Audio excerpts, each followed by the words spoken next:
what are your thoughts on both of Kyrie Irving's comments? And the first comment we're gonna go over is the comment. Yeah, is the comment about the coach. So this is what Kyrie Irving said about having a coach in Brooklyn now. We don't need somebody to come in and put their coaching philosophy on everything that we're doing and change up the wheel and, yo, you guys need to start doing this. And we start running on the first day of practice. It's just like, no, I don't really see us having a head coach. You know what I mean? Like, KD could be a head coach. I could be a head coach. Jacques Vaughn could do it one day. It can be. It's a collaborative effort, I think. Oh, so he joined in on the comments. Yeah. Oh, this idiot. It was on, I think, KD's podcast. Or and something like Kyrie that. Irving also said that he wants somebody to come in and coach and treat him like a human being. Somebody who understands that Kyrie is first and foremost about his community and about his people, and basketball is just something he loves to do and wants to do at a high level, but it's mostly like his second. It's his like second thing. Yeah, like bro, it's the jersey in him. He's getting paid $40 million. This basketball should be all you're thinking about. If I'm paying you $40 million, you should come to work. You come to work, do your job, you leave, then you worry about all that extra stuff. But listen, at the end of the day, like No, hold on. It does Jack. not take away from his play. Though. No, Jack. Answer this question, Jack. Let me. You go to the Nets. You and Kevin Durant. You get a new, fresh coach. And your next topic, your next comment is, we don't need a head coach. Okay, no. Steve Nash, actually, it's supposed to be Jack. My fault. You can answer too. Steve Nash is a nice guy. We know he's not going to respond in a negative way. He's not going to really say anything about it. But how does that make the coach look now? Okay, I'm walking into a situation where these guys wanted me, but they don't want me to coach them. I want to hear what you had to say about this, but the one thing I will say is I feel like it happens a lot. I think that he had a reasonable idea in his head. He just didn't express it very well. Like the wording was not right, but the thought of it is Steve Nash is coming in as a rookie head coach. So like it's not going to be just Steve Nash. It's going to be a collaborative effort running that team. Like it's going to help Steve Nash a lot having Jacques Vaughn, who has coaching experience. It's going to help Steve Nash a lot having KD and Kyrie, two guys who have played in those situations recently. He just left Brad Stevens. Yes. And that didn't work. So I mean, and I think that Steve Nash is good for this group because he's going to come in and be a guy who's willing. He's a very good communicator. And I think we talked about this a couple episodes ago, but he's the perfect guy to come in and be able to listen and you know, kind of control all of the personalities in the locker room, for lack of a better word. But as much, it sounds really bad, but I don't think it's as bad as it's portrayed to be. And if it was anybody but Kyrie Irving, I don't think it would be getting looked at the way it does, but his reputation precedes him in these matters. I don't think anybody else would even say that. But I feel as if like it happens in the league though. Like I feel, you know, as a head coach, like of course they're gonna have their plays and their X's and O's, and you're gonna probably have a lot of those plays, you know, played through like the first three quarters. But when it comes down to like the fourth quarter and when it comes down to crunch time, you know, the players really know like what their shot is, what they, you know, what they're best at and stuff like that. So, you know, I agree with Jack. I feel as if Kyrie just said it wrong, but knowing Kyrie, like we don't know what Kyrie is like, what he means and stuff like that. But I feel like what he said was accurate for lack of better terms, but he just came off of it wrong. But when you have two superstars like Kyrie Irving, like Kevin Durant, who could get their own shot almost anywhere on, you know, the better half of the court, when it comes down to crunch time, you're not really going to look at Steve Nash and look at the coaching staff like, oh yeah, what are we going to do now? You're going to look at those two players like, okay, just get a bucket one way or another.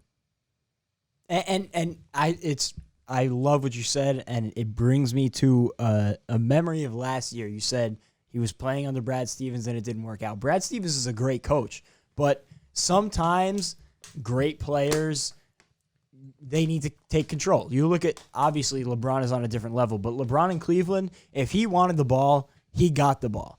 Like, at the end of the day, when he wanted it, he got it. And there was one game specifically that I could remember last year in Boston that really kind of started the turmoil. It was in Orlando. The Celtics were down by 1, and they had about 6 seconds left. They were on a side out of bounds coming out of a timeout. And you could see there was an argument in the huddle about what was going to happen. And Jason Tatum was inbounding, threw it in the backcourt to, I think, Jaylen Brown. And Kyrie was in the corner.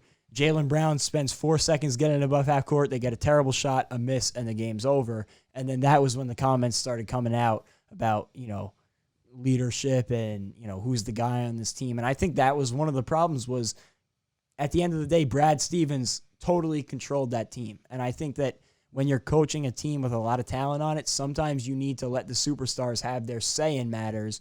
And I think that's what Kyrie's kind of getting at is at the end of the day, it's going to be a collaborative effort in Brooklyn.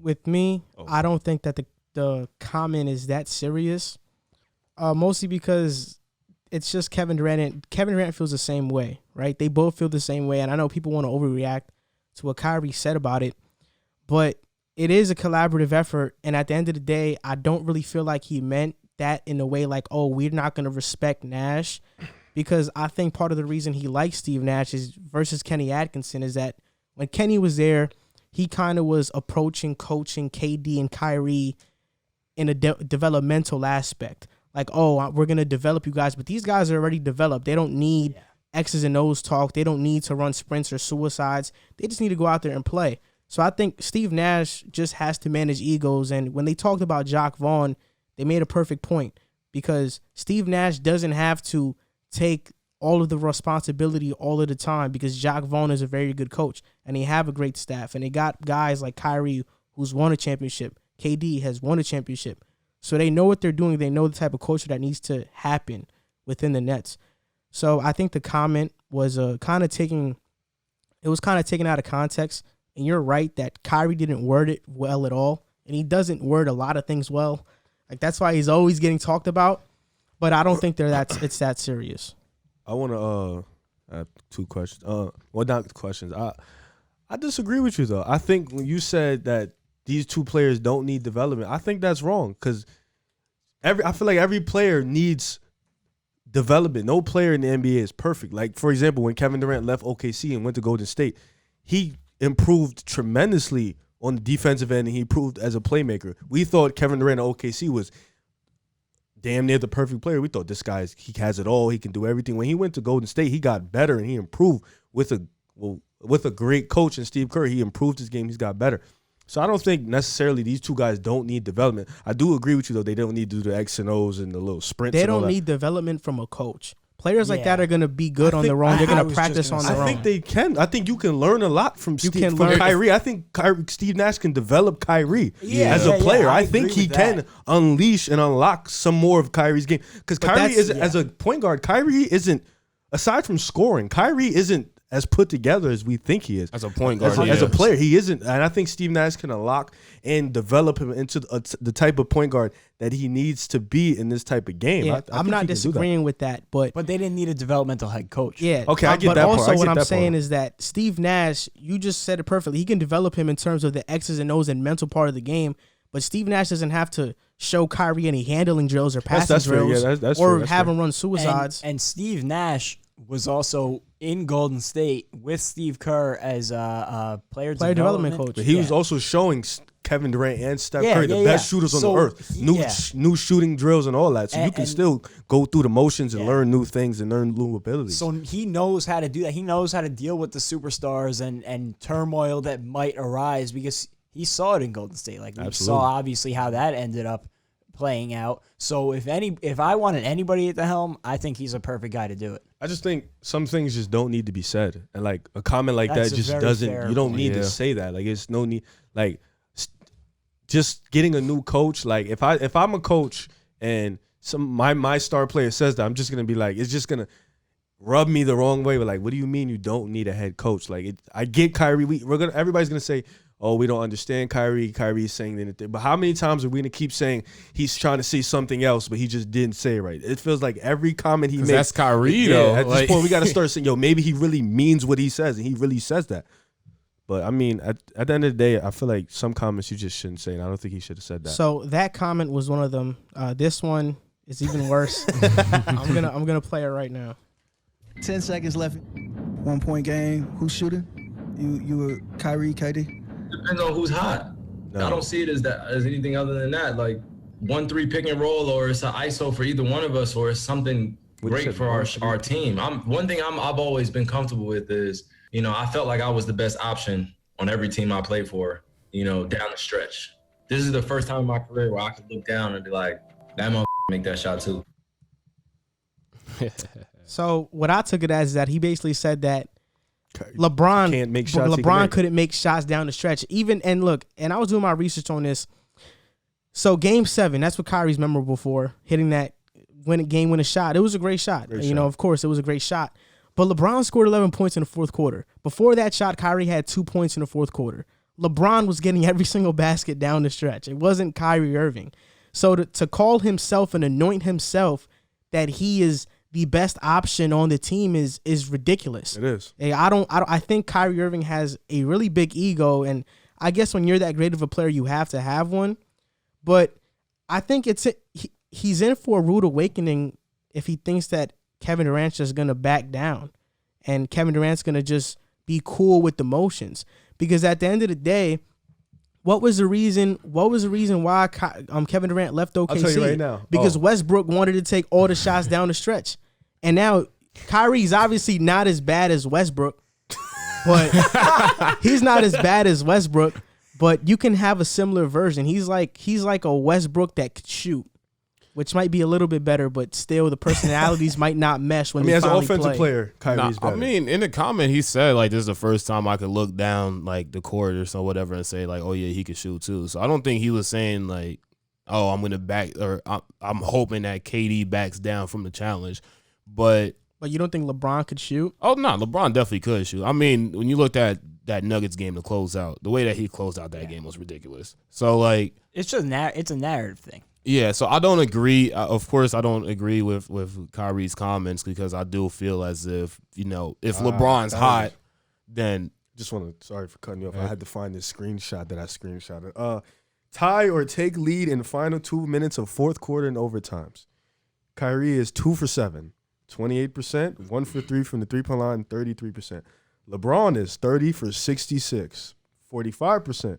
9 for 19 from 3 and 47% from the three-point line. I don't know what he's talking about. I think we should go to Jack for the stats, too. If I may just add to that one, a separate tweet, this one from Kirk Goldsberry on Twitter. Great follow if you don't follow him already. But this is LeBron and Kyrie 2014-15 through 2016-17 regular season and playoffs when they were both in Cleveland. Last 5 minutes, score within 5.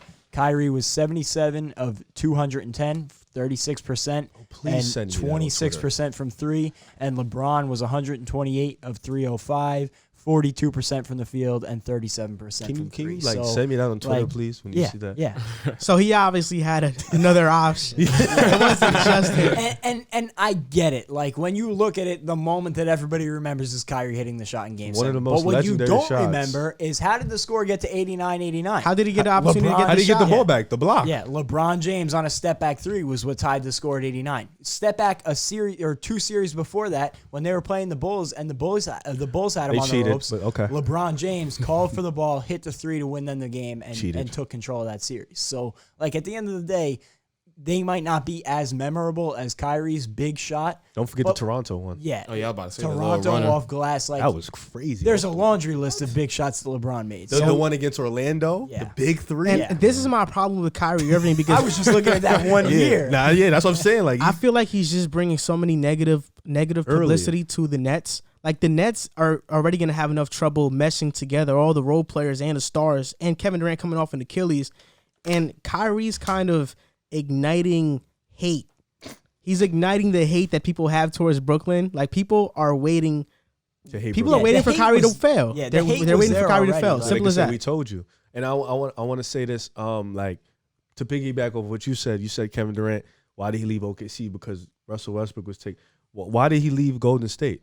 Because his ego. He felt he wasn't going to ever be as loved as Steph Curry. The second that he was gone. What was the reason that Kyrie left Cleveland? The same reason. The second that Kevin Durant was out of Golden State, it was not going back, was when Draymond Green yelled at him in the huddle.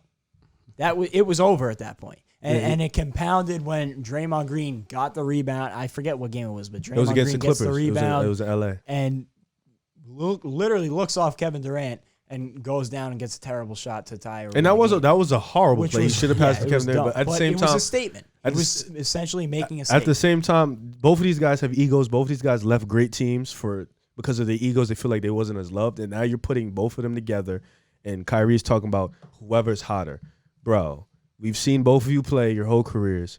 Kevin Durant, we know Kevin Durant. He's gonna want that ball no matter who's on his team.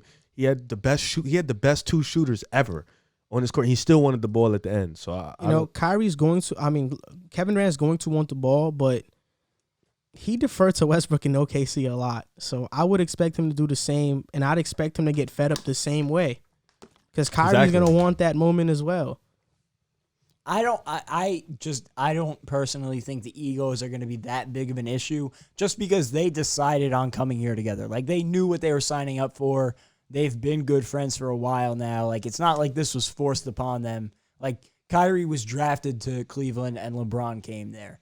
Granted, Kevin Durant went to Golden State. I don't think he expected it to be the way it was, and they were still very successful. I just think that he didn't expect them to love him. He expected Golden State to love him more than Steph. No, I mean in an aspect of, like, I don't think he expected to have to beef with Draymond Green because he wanted the ball at the end of games. Just because in Oklahoma City, like, as much as Westbrook took shots, when he wanted the ball at the end of games, he got it. Like, the final plays were drawn up for him. It wasn't a system. You walked into a completely different system. Exactly. And coming in here, like, I think that Kevin Durant is the guy at the end of the day. Like, Kyrie's great, but Kevin Durant is the greatest scorer of all time, in my opinion. And they are building this together. Like, it's their team. There's no question about that. And I don't know. It's going to be interesting. I'm like, as a Net fan, I'm skeptical.